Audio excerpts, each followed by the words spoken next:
सभी को जय मसीह की। परमेश्वर पिता का धन्यवाद हो कि प्रभु ने एक और दिन दिया कि हम उसके वचनों की लंबाई, चौड़ाई, गहराई, ऊंचाई में उतर सके और उसके प्रेम को और उसके प्रेम की परिधि को जान सके, जो कि हमारे लिए जानना बहुत ही मुश्किल है कि उसका प्यार कितना गहरा है हमारे लिए। लेकिन जब हम इन वचनों को पढ़ते हैं और गहराई से इन वचनों पे मनन करते हैं तो हम ये कोशिश करते हैं कि हम प्रभु के और करीब आ सके, क्योंकि बाइबल प्रभु का प्रेम पत्र है मेरे और आपके लिए, जिसके द्वारा हम परमेश्वर की इच्छाओं को और उसकी मनसा को अपने जीवन में जान सकते हैं। आज जिस वचन पे हम मनन करने वाले हैं वो है पहला कुरिन्थियों 9 अध्याय, उसका 24 से लेकर 27 वचन तक। क्या तुम नहीं जानते कि दौड़ में तो दौड़ते सब हैं, परंतु इनाम एक ही ले जाता है। तुम वैसे ही दौड़ो कि जीतो। हर एक पहलवान सब प्रकार का संयम करता है। वे तो एक मुरझाने वाले मुकुट को पाने के लिए यह सब करते हैं, परंतु हम तो उस मुकुट के लिए करते हैं जो मुरझाने का नहीं। इसलिए मैं तो इसी रीति से दौड़ता हूँ, परंतु लक्ष्यहीन नहीं।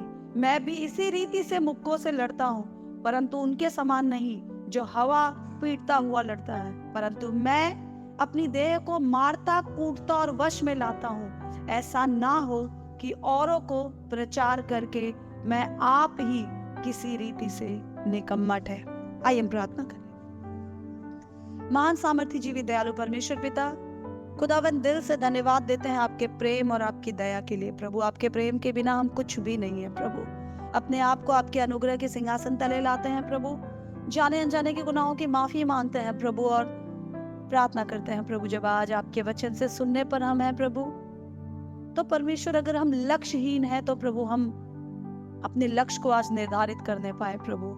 और अगर प्रभु अपने दौड़ से प्रभु हम विचलित हो गए प्रभु, तो एक बार फिर से खुदावन हम अपने आप को जांचे प्रभु और अपने रास्तों को सीधा कर सके प्रभु, ताकि जिस काम के लिए प्रभु, जिस महिमा के मुकुट के लिए प्रभु आपने प्रभु हमें चुना, और हमें चुनने के लिए प्रभु जो कीमत आपने अपने बेटे यीशु मसीह में चुकाई है प्रभु, वो कीमत किसी भी रीति से जाया ना जाए प्रभु। आज जब इस वचन को हम सुनते हैं तो होने दीजिए प्रभु, मैं खुद को जांचू, खुद को परखूं प्रभु, खुद का आकलन कर सकूं प्रभु, ताकि ये वचन परमेश्वर जिस भी मकसद से प्रभु आज आप मेरे सामने ला रहे हैं प्रभु, वो मकसद हाँ और आमीन में पूरा होने पाए। तमाम सुनने वालों को तेरे हाथों में रखती हूँ प्रभु, मांगती हूँ परमेश्वर पिता तेरी आत्मा चलाए प्रभु और तेरी मर्जी पूरी होने पाए। सुनाने वाला, समझाने वाला, सिखाने वाला, प्रेरित करने वाला तेरा आत्मा हो प्रभु। अपने अनुभव से नहीं प्रभु, तेरी बुद्धि से आज ये वचन यहाँ बोया जाए, ताकि तेरी मर्जी पूरी होने पाए। यीशु मसीह के नाम में मांगते हैं, आमीन। कल शाम में बच्चों के साथ बाजार में थी और बाजार में कुछ सामान जरूरत का बच्चों के साथ लेने गई, तो हम कुछ खाने पीने की वस्तु को खाने के लिए एक स्टॉल पे खड़े थे, और जब हम खा पी रहे थे तो कुछ नौजवान लोग वहां खड़े होकर आपस में बातें कर रहे थे। और वो लोग बातें कर रहे थे कि हम लोग 1 जनवरी से शुरू करेंगे अपनी डाइटिंग। दूसरा कह रहा था, वो लोग आपस में इसी प्रकार की चर्चा कर रहे थे। फिर दूसरा कह रहा था, हर बार हम कहते तो हैं कि हम शुरू करेंगे, लेकिन हम शुरू नहीं कर पाते। और मैं उनकी बातों को बहुत ध्यान से सुन रही थी, और फिर अचानक मैंने बीच में हस्तक्षेप किया और मैंने कहा, एक शराबी और एक डाइटिंग करने वाला हर दिन वादा करते हैं, लेकिन दूसरे दिन वो अपने वायदे को भूल जाते हैं। शराबी शराब को देखकर और खाने वाला इंसान खाने को देखकर अपने वायदे को भूल जाता है। और ये बात, ये इंसिडेंट वहां गुजर गया, लेकिन उसके बाद मैं बहुत गहराई से घर आने के बाद इस बारे में सोच रही थी कि क्या सच में इतना मुश्किल है एक टारगेट बनाकर उस टारगेट के पीछे चलना? क्या सच में इतना मुश्किल है एक लक्ष्य को बनाकर उस लक्ष्य को पा लेना? बहुत सारे लोग, मतलब अगर आप बच्चों से मिले, नॉर्मल छोटे बच्चों से, तो पहला क्वेश्चन आमतौर पर, मुझे याद है मेरे बचपन में मैं स्कूल जाती थी, रिश्तेदार या पिताजी के दोस्त कोई घर पर आए तो पूछते थे, बेटा कौन सी क्लास में हो? अंकल मैं 6वीं क्लास में हूँ, 7वीं क्लास में हूँ। अगला सवाल होता था, बेटा तुम्हें जिंदगी में क्या बनना है? हर कोई लाइफ में हमारा एम्बिशन, हमारा एम जानना चाहता है। इसीलिए लोग अक्सर कहते हैं लक्ष्यहीन व्यक्ति अपने जीवन में कुछ नहीं कर पाता। बहुत खुशी की बात है कि मैं और आप जब प्रभु में मैं और आप जब प्रभु में हैं तो हमें कोई लक्ष्य निर्धारित करने की जरूरत नहीं है। हमें सिर्फ ये फैसला लेने की जरूरत है कि जो लक्ष्य प्रभु ने बना रखा है हमें उसको पाना है या नहीं है। और मेरा और आपका लक्ष्य है और होना चाहिए वो महिमा का मुकुट जो स्वर्ग में परमेश्वर ने मेरे और आपके लिए रखा है। कल परसों रिजल्ट आया, विश्व सुंदरी ब्रह्मांड सुंदरी मिस यूनिवर्स का खिताब भारत की एक महिला ने जीता और उनको ताज पहनाया जा रहा था। जब ताज पहनाया जा रहा था तो मैंने देखा कि वो रो रही थी फूट फूट कर स्टेज पर। और ये इस बात की घोषणा की जा रही थी कि करीब 20 या 21 साल बाद भारत में इस प्रकार का मिस यूनिवर्स का खिताब आया है। लारा दत्ता के बाद, मतलब 2000 के बाद 2021 में 21 साल बाद ये खिताब फिर से भारत देश को देखने का मौका मिला है। और मैं अपने मन में सोच रही थी कि कितनी स्त्रियां, कितनी लड़कियां इस 20 सालों में इस कंपटीशन में पार्ट ली होंगी, मेहनत की होगी, तैयार किया होगा और फाइनली 21 साल बाद एक स्त्री को यह खिताब मिला और वो फूट फूट कर रो रही थी क्योंकि वो अपने जिंदगी के लक्ष्य को वहां देख पा रही थी, महसूस कर पा रही थी, जिसके लिए न जाने कितनी डाइटिंग, कितनी मेहनत, कितना प्रैक्टिस, कितनी एक्सरसाइज, कितना त्याग उस स्त्री ने किया होगा। और वो मुकुट जो आज नहीं तो कल मुरझा जाएगा। मुझसे और आपसे पूछा जाए किसी भी स्पोर्ट्स के चैंपियन के बारे में, किसी भी क्षेत्र के एक्सपर्ट के बारे में, चैंपियन के बारे में, तो अजीजों मैं और आप बहुत लंबे टाइम तक किसी चैंपियन या किसी चेहरे को याद नहीं रखते। और इस संसार का कोई भी खिताब क्यों ना हो बहुत जल्दी मुरझा जाता है। लेकिन पौलुस एक मसीह दौड़ के बारे में बता रहा है और मुझे लगता है पौलुस को ये बात हमारे सामने इसलिए रखनी पड़ी, परमेश्वर को ये बात हमारे सामने इसलिए रखनी पड़ी क्योंकि बहुत सारे लोग दौड़ रहे हैं, बहुत सारे लोग अपने जीवन में अच्छी शुरुआत करते हैं, लेकिन वो लोग बहुत जल्दी अपने जिंदगी में उस महिमा के मुकुट को जो स्वर्ग में मिलने वाला है, उस महिमा के मुकुट को जो परमेश्वर के सामने जाने के बाद हमें मिलने वाला है, उसको छोड़कर बहुत सारे लोग संसार में मिलने वाले बहुत सारे मुकुट, बहुत सारी महिमा, बहुत सारे प्रतिष्ठा, बहुत सारे धन और बहुत सारे वैभव के पीछे पड़ जाते हैं। मुझे लगता है प्रभु को ये अध्याय, प्रभु को ये पोर्शन मेरे और आपके सामने इसलिए रखना पड़ा ताकि हम लक्ष्य विहीन ना हो जाए। मैं सोच रही थी आज सुबह जब मैं इस वचन की तैयारी कर रही थी, इन पे कल से ही जब ये बात मेरे दिमाग में चल रही थी तो मैं सोच रही थी कि क्या जरूरत थी परमेश्वर जब इस वचन को मेरे और आपके सामने रख रहा है जिसमें कह रहा है कि दौड़ो तो ऐसा दौड़ो कि जीतो। पौलुस कहता है मैं ऐसा दौड़ रहा हूँ कि मैं जीतूं। मैं संसार के खिलाड़ियों की तरह नहीं हूँ जो उस मुकुट के लिए दौड़ते हैं, उस मुकुट की तैयारी करते हैं जो आज नहीं है तो कल मुरझा जाएगा। हम लोग अपने स्टेट में टॉपर बनने की तैयारी करते हैं, आईएएस एग्जाम्स की तैयारी करते हैं, कुछ साल बाद किसी को याद नहीं रहता इस सदी में या इस साल में कौन फर्स्ट रैंक करता, कुछ साल बाद सब भूल जाते हैं। लेकिन पौलुस कहता है परमेश्वर के द्वारा जो महिमा का मुकुट मुझे और आपको मिलने वाला है वो मुरझाने वाला मुकुट नहीं है, वो आज नहीं है तो कल, नहीं है तो समय के साथ फेड होने वाला मुकुट नहीं है, अनंत काल तक बना रहने वाला, मेरा जो है मेरे साथ बना रहने वाला एक ओहदा है जो परमेश्वर मुझे और आपको देने वाला है। परमेश्वर मुझे और आपको चिताना चाहता है कि हम उस दौड़ को कितनी ईमानदारी से दौड़ रहे हैं। अजीजों मैं सोच रही थी कि क्या जरूरत थी परमेश्वर को ये वचन देते समय एक खिलाड़ी से, स्पोर्ट्स प्लेयर से इसकी चर्चा करते हुए। पौलुस यहाँ पर कहता है इनाम एक ही ले जाता है, दौड़ में सभी दौड़ते हैं। फिर पौलुस पहलवान की तुलना करता है। क्या जरूरत है परमेश्वर को एक एथलीट से, एक खिलाड़ी से, परमेश्वर के राज में दौड़ने वाले दौड़ की तुलना करने का। और जब मैं इस बात पे गहराई से मनन कर रही थी और कुछ प्रभु के लोगों के विचारों को मैं इस उपलक्ष्य में सुन रही थी तो बहुत सारी बातें मेरे सामने आई और वही बात मैं आप लोगों के सामने रखना चाहती हूँ। मेरे और आपके जिंदगी का एक बहुत बड़ा मकसद है और वो मकसद है कि हमने जब यीशु मसीह को अपना प्रभु गुरु उद्धारकर्ता स्वीकार किया तो किसी भी रीति से हम इस दौड़ में, इस रेस में, इस रेल से बाहर ना हो जाए, ट्रैक से गिर ना जाए। जो हमने शुरुआत की है हम उसको अंत भी सही तरीके से करने पाए, ये मेरा और आपका लक्ष्य है।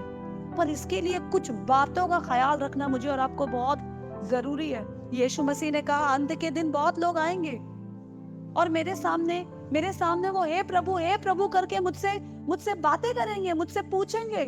वो मुझसे कहेंगे हे प्रभु तू मेरे साथ ऐसा न्याय क्यों करता है? क्या मैंने तेरे नाम से दुष्ट आत्माएं नहीं निकाली? आप बहुत सारे मसीहियों को देखते होंगे जो यीशु के नाम में दुष्ट आत्माएं निकालते हैं। बहुत सारे लोग, यीशु ने कहा, मेरे सामने अंत के दिनों में आएंगे और बोलेंगे क्या प्रभु मैंने तेरे नाम से बीमारों को चंगा नहीं किया? हाँ, यीशु कहेगा कि तूने बहुत सारे बीमारों को चंगा किया। आप देखते होंगे अपने आसपास बहुत सारे लोगों की प्रार्थनाओं से, बहुत सारे लोगों की दुआओं से बीमार चंगे हो जाते हैं, चमत्कार प्रकट होते हैं। लोग कहेंगे प्रभु क्या मैंने तेरे नाम से बड़े बड़े चमत्कार नहीं किए? यीशु ने कहा हाँ तूने किया था, पर हे निकम्मे दास मैं तुझे नहीं जानता। पौलुस आखिरी लाइन में कहता है ऐसा ना हो कि औरों को प्रचार करके मैं आप ही किसी रीति से निकम्मा ठहरूं। ये बात बहुत सारे हमारे मसीह भाई बहन आज अपने विश्वास की दौड़ में जान नहीं पाते कि मेरा और आपका लक्ष्य सारी दुनिया को बदलना नहीं है। मेरा और आपका लक्ष्य पूरी दुनिया को स्वर्ग पहुंचाना नहीं है। मेरा और आपका लक्ष्य पूरी दुनिया का रूपांतरण नहीं है। मेरा और आपका लक्ष्य खुद उस महिमा के मुकुट को पाना है। मुझे एक कहानी याद आती है, जब भी प्रभु के दास जो हमारे पास्टर जी हैं बार बार इस कहानी को कहते हैं, मुझे बहुत ब्यूटीफुल लगती है वो कहानी। और वो कहानी कुछ ऐसी है कि एक बार एक गांव में एक कुत्ता था, एक डॉग था। वो जंजीरों से बंधा हुआ था। बहुत तेज तर्रार आवाज में गुर्राने वाला, चीखने वाला एक कुत्ता। एक बार उस गांव में अचानक रात को सन्नाटे में सब सो रहे थे, गर्मी का मौसम था, आग लग गई। जब गांव में आग लगी तो कुत्ता जोर जोर से भौंकने लगा। सन्नाटे में उसकी आवाज ऐसी गूंजी कि लोग उठे और उठकर वो मजबूर हो गए कुत्ते को मारने के लिए। घर से बाहर निकले तो उन्होंने देखा अरे गांव में तो आग लगी है। लोग अपने घर से निकलकर भागने लगे। कुत्ता भौंकता रहा, लोग भागते रहे। कुत्ता भौंकता रहा, लोग भागते रहे। और अंत में पूरा गांव खाक हो गया, लेकिन लोग बच गए। पर वो कुत्ता अपने आप को बचा नहीं पाया। वो कुत्ता उसी आग के साथ जलकर मर गया। ये वचन मुझे और आपको प्रभु ये सिखाने के लिए आज आपके और मेरे सामने रख रहा है कि कहीं हमारा हाल उस प्राणी, उस जानवर की तरह ना हो जाए जो भौंकता रहा, उस सारे गांव को तो बचा पाया, पर अपने बंधनों को अगर वो तोड़ पाता तो शायद वो भी उस आग से बच जाता। यीशु ने कहा अंत के दिन में बहुत सारे लोग आएंगे और कहेंगे तेरे नाम से प्रभु क्या मैंने ये काम नहीं किए? तेरे नाम से क्या मैंने प्रचार नहीं किया? तेरे नाम से क्या मैंने दुष्ट आत्माओं को नहीं निकाला? तो मैं उनसे कहूंगा हे निकम्मे दास मैं तुझे नहीं जानता। अगर आप और मैं अपनी दौड़ में, अपने व्यक्तिगत जीवन में, अपने व्यक्तिगत रिश्तों में ईमानदार नहीं है तो वो महिमा का मुकुट हम किसी भी रीति से पा नहीं पाएंगे। अब सवाल ये उठता है कि हम कैसे उस दौड़ को ईमानदारी से पूरा कर सके। आप जरूर ध्यान से इस मैसेज को पूरा सुनिएगा। It's a very very important message. कैसे हम उस लक्ष्य को पा सके, उस महिमा के मुकुट को पा सके जो यीशु के बादलों पे आने के बाद हमें मिलने वाला है। क्यों परमेश्वर ने इस वचन को देते वक्त एक मसीही दौड़ की तुलना एक खिलाड़ी से, एक कबड्डी के प्लेयर से, एक पहलवान से, एक क्रिकेट प्लेयर से, एक एथलीट से, क्यों परमेश्वर ने एक मसीही दौड़ की तुलना एक एथलीट से, एक खिलाड़ी से की है?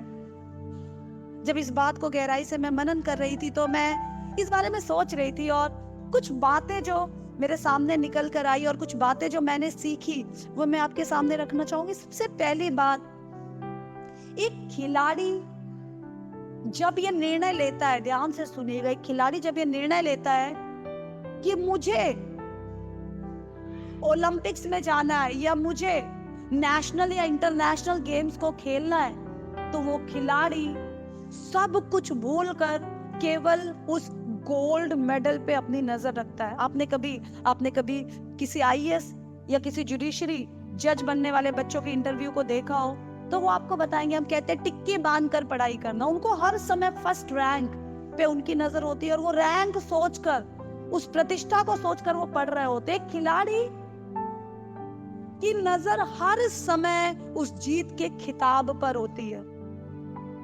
और परमेश्वर ने अब मसीही दौड़ की तुलना एक खिलाड़ी से इसीलिए की कि आप अच्छे से अपनी दौड़ को तभी पूरा कर पाएंगे, अंत में महिमा का मुकुट आप तभी पा पाएंगे जब आप दुनिया को बदलने के साथ साथ इस बात को जाने कि मुझे दुनिया को तो प्रभु की ओर ले जाना है, पर वो महिमा का मुकुट मेरा है, मुझे उसको पाना है। इसीलिए जब हम इब्रानियों की पत्री 12 अध्याय उसके 1 और 2 वचन को पढ़ते हैं तो उसमें लिखा है, जब गवाहों का बादल तुम्हें ऐसा घेरे हुए है तो तुम हर उलझाने वाली गिराने वाली बातों को छोड़कर उस मसीही दौड़ में उस महिमा के मुकुट को देखते हुए, उस यीशु को देखते हुए आगे दौड़ते जाओ। क्या मेरी और आपकी नजर हर वक्त उस खिताब पर जो स्वर्ग में प्रभु आपको और मुझे देने वाला है, क्या मेरी और आपकी नजर उस खिताब पर होती है? मैं सुन रही थी एक खिलाड़ी की टेस्टिमनी, एक खिलाड़ी की गवाही आज सुबह कि वो खिलाड़ी ओलंपिक्स में उसने भाग लिया और ओलंपिक्स में भाग लेने के समय वो अपनी दौड़ पूरी करते करते अचानक मैदान में गिर गया। और जब वो मैदान में गिरा तो उसे काफी चोट लगी, उसका ब्लड प्रेशर बढ़ गया टेंशन के मारे, शरीर में पूरा घाव लहूलुहान। वो खिलाड़ी दौड़ रहा था, पर दौड़ते दौड़ते दौड़ते दौड़ते उसने फाइनल जो रिबन होती है उस रिबन को क्रॉस करके उसने अपनी दौड़ को पूरा उसको इनाम नहीं मिला, वो उस खिताब को जीत नहीं पाया जिस खिताब के लिए वो दौड़ रहा था।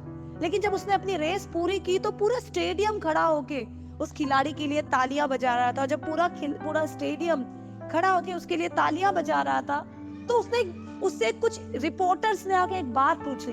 उन्होंने पूछा कि भाई आपको इतनी चोट लगी, आपका पूरा शरीर लहूलुहान हो गया, आपकी जान भी जा सकती थी। आप एक बात बताइए, ऐसे बिगड़े हालात में आप क्यों इस दौड़ को पूरा करने में लगे थे? आप क्यों फिर भी भागे जा रहे थे? और उसने एक बहुत खूबसूरत बात की कि मेरे देश ने मुझ पे भरोसा किया, मेरे देश के लोगों ने मुझ पे कॉन्फिडेंस शो किया और हजारों किलोमीटर दूर मेरे देश ने पैसा लगाकर मुझे इसलिए नहीं भेजा कि मैं रेस की शुरुआत कर सकूं, उन्होंने मुझे इसलिए भेजा कि मैं रेस का अंत कर सकूं, मैं अपनी रेस को पूरा कर सकूं। मुकुट मिलना ना मिलना, इनाम मिलना ना मिलना अलग बात है, पर यह बात और है कि मैं ईमानदारी से अपने उस दौड़ को पूरा करता हूं या नहीं। एक खिलाड़ी से तुलना एक मसीह की करने का परमेश्वर का एक ही मकसद था। खिलाड़ी की नजर, एक प्लेयर की नजर, एक स्पोर्ट्स पर्सन की नजर हर समय चील की नजर की नाई उस मुकुट पे, उस महिमा पे, उस ट्रॉफी पे होती है जिसको पाने के लिए वो बहुत मेहनत करता है। सुबह मैं सुन रही थी जब ओलंपिक्स गेम शुरू हुए थे स्टार्टिंग में, तो आप जानते हैं उस गेम में कोई प्राइज, शायद ओलंपिक की बात थी या कोई और इंटरनेशनल गेम था, उसमें कुछ और इनाम नहीं मिलता था, कुछ साग पात के बनाए हुए एक मुकुट मिलता था बस, कोई पैसा, कोई गोल्ड मेडल कुछ नहीं था शुरुआत में। कई लोग सोचेंगे ये सलाद को या साग पात को सर में बांधने के लिए इतनी मेहनत क्यों करे, पर वो साग पात ही उसका इनाम था। लोग उसको पाने के लिए दिन रात मेहनत करते थे क्योंकि दुनिया के सामने वो एक बहुत बड़ी प्रतिष्ठा थी। मैं और आप जब हर दिन अपने मसीह जीवन को जीते हैं तो क्या मुझे और आपको ये बात याद है या याद रहती है कि मेरे और आपके लिए परमेश्वर ने जो रखा है किसी भी रीति से वो मुकुट मुझसे छूट ना जाए।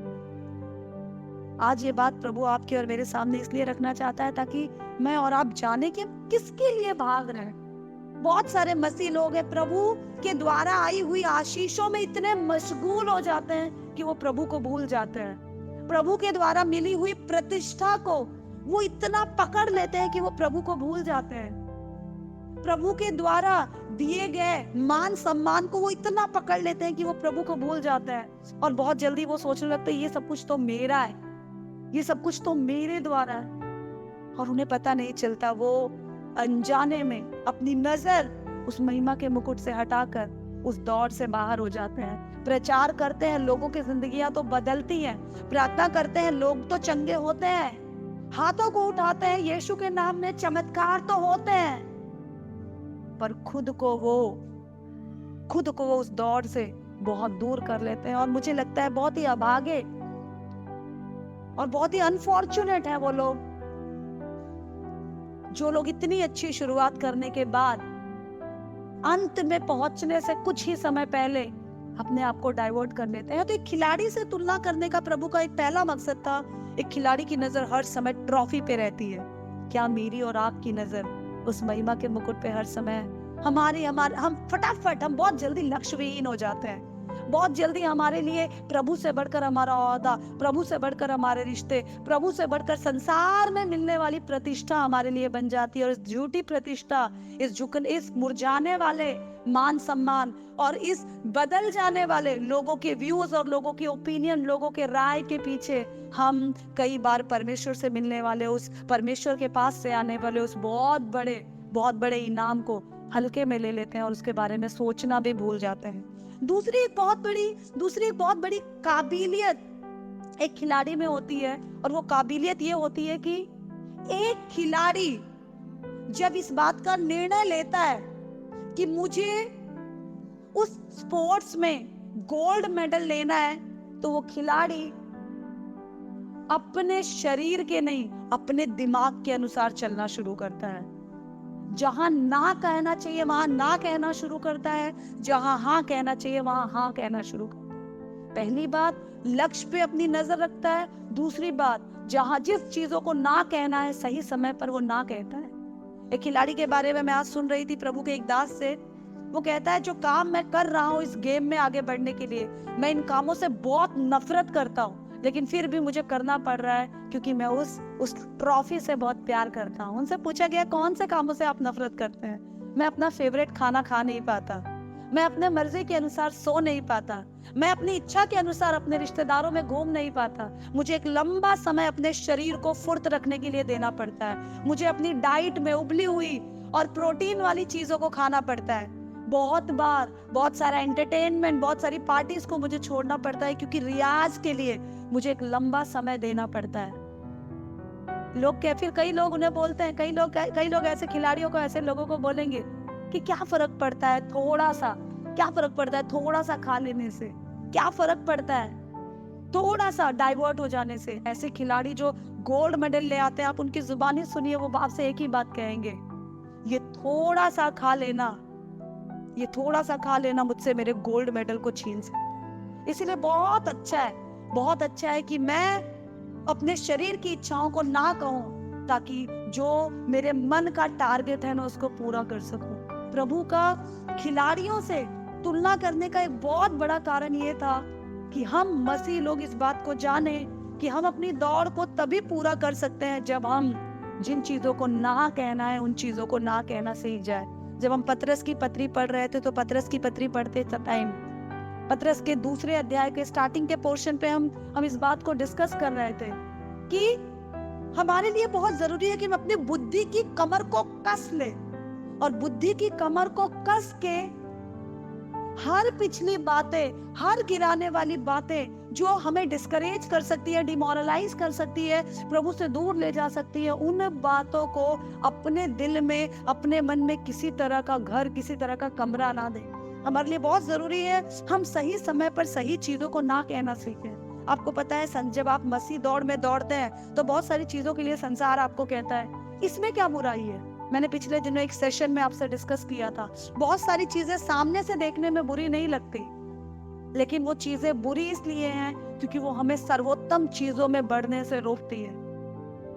अपने दोस्तों के साथ कभी कभार बाजार जाना बुरा नहीं है, पर जब आप अपने दोस्तों के साथ बाजार जाने के लिए अपने प्रार्थना के समय को, प्रभु के साथ अपनी कमिटमेंट को मिस करते हैं, तो वो बुरा है, क्योंकि आप एक बेस्ट चीज के लिए, एक गुड चीज के लिए, एक बेस्टेस्ट चीज को छोड़ रहे हैं। अपने दूसरे कामों में, काम धंधों में मन लगाना बुरा नहीं है, लेकिन जब आपका मन पूरी तरह काम में लगा है और प्रभु के काम में, प्रभु की इच्छा में, प्रभु को क्या बात है, इन बातों में आपका मन नहीं है, तो ऐसे समय आपका वो काम करना प्रभु के नजरों में एक जलन को पैदा करता है। एक खिलाड़ी एक खेल को जीतने के लिए अपनी पसंदीदा और अपने नजर को भाने वाली चीजों को ना कहना सीख जाता है। एक खिलाड़ी को उसका शरीर कंट्रोल नहीं करता, एक खिलाड़ी अपने शरीर को कंट्रोल करता है। अगर आप और मैं अपनी दौड़ को अच्छे से पूरा करना चाहते हैं, तो मुझे और आपको एक बात समझना बहुत जरूरी है। आपके शरीर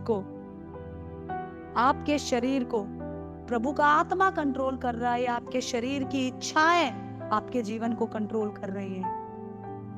मुझे अच्छा लगता होगा कुछ खाना, मुझे अच्छा लगता होगा कुछ कहना, मुझे अच्छा लगता होगा कुछ बातों को सुनना जो मेरे कानों की खुजली को खत्म करे, मुझे अच्छा लगता होगा लोग मेरी तारीफ करें। पर क्या सच में मैं उस तारीफ के काबिल हूँ? क्या परमेश्वर के आत्मा को मेरा ये चाल चलन, मेरा ये रवैया, मेरा ये एटीट्यूड पसंद आ रहा है? अगर नहीं है तो कहीं ऐसा तो नहीं यहाँ तारीफ पाने के चक्कर में एक बहुत बड़ी चीज मैं मिस कर रहा हूँ। हमें इस बात को समझना बहुत जरूरी है अजीजों, क्योंकि अगर हम इस बात को नहीं समझेंगे तो हम दौड़ेंगे तो सही और हम जीतेंगे नहीं। पौलुस कहता है, मैं दौड़ता हूँ कि ऐसे दौड़ूं कि इनाम और उस मुकुट को मैं किसी भी रीति से छोड़ ना दे। हम कितनी मेहनत करते हैं अजीजों इस मुकुट को पाने के लिए, हम कितनी मेहनत कर रहे हैं इस मुकुट को किसी भी तरह से हमसे छूट ना जाए, उस परिस्थिति में अपने आप को लाने के लिए। हमें इस बात को समझना बहुत जरूरी है कि जहां पर मुश्किलें नहीं है, जहां पर स्ट्रगल नहीं है, संघर्ष नहीं है, वहां पर रिजल्ट नहीं है। If there is no pain there is no gain. अगर आप अपने आप को, पौलुस कहता है मैं अपने आप को मारता कूटता हूँ। मारने कूटने का मतलब ये नहीं है कि पौलुस एक टांग पर तपस्या कर रहा है। मारने कूटने का मतलब है बहुत सारी चीजें मुझे पसंद आती है और मुझे लगता है सही है, पर मैं अपने आप को दबाता हूँ, मैं अपनी इच्छाओं को दबाता हूँ, क्योंकि मुझे पता है जो मुझे पसंद है वो प्रभु को पसंद हो ये जरूरी नहीं है। अजीजों, हम में से बहुत सारे लोगों ने बड़े जोश के साथ प्रभु के साथ अपने रिश्ते को शुरू किया होगा। हमें से बहुत सारे लोगों ने बहुत ही हिम्मत के साथ प्रभु के साथ अपने रिश्ते को शुरू किया होगा। पर क्या अभी भी हम उस दौड़ में दौड़ रहे हैं? हमें से कितनों को तो पता ही नहीं है। हम प्रभु का नाम तो ले रहे हैं पर हम प्रभु का काम नहीं कर रहे हैं। हम प्रभु का काम तो कर रहे हैं पर हम प्रभु की मर्जी से नहीं चल रहे हैं।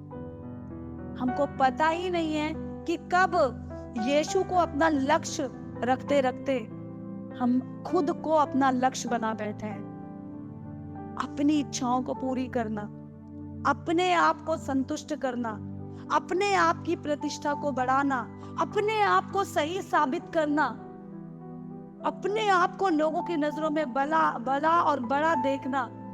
हमें नहीं पता कब हमारा लक्ष्य बन गया।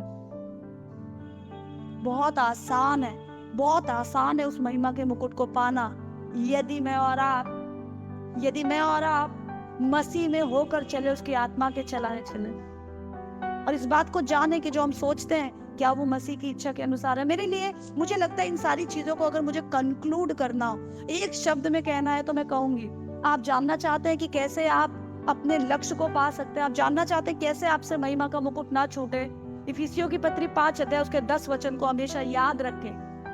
और वो वचन बताता है, ध्यान से परखो प्रभु को क्या बात है। हर बात कहते समय, सोचते समय, बोलते समय, हर रिश्तों को निभाते समय, कुछ भी प्लान करते समय एक बार आंखें बंद करे और सोचे, यीशु होता तो मेरी जगह क्या करता? मेरे प्रभु को मेरा ये रवैया भाता है या नहीं भाता?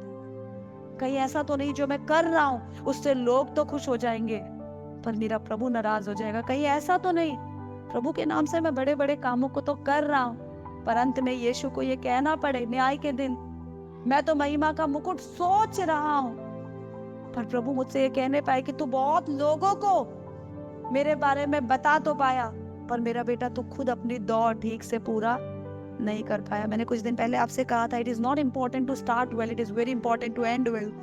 अच्छी शुरुआत अच्छा नहीं है, अच्छी समाप्ति अच्छा। If end is good everything is good. अंत भला तो सब भला। हमारा अंत इस दुनिया में नहीं है, हमारा अंत इस दुनिया के बाद है, हमारी तो शुरुआत भी इस दुनिया के बाद है। अजीज, पतरस बार बार कहता है, मैं इस तंबू में जब तक हूँ, मतलब इस शरीर में, इस टेंट में जब तक हूँ, तब तक मैं ईमानदारी से अपनी कुश्ती लड़ना चाहता हूँ, क्योंकि इस टेंट को छोड़ने के बाद हम मर नहीं जाते, हम शिफ्ट हो जाते हैं एक नए घर के लिए जो स्वर्ग में प्रभु मेरे और आपके लिए बना रहा है।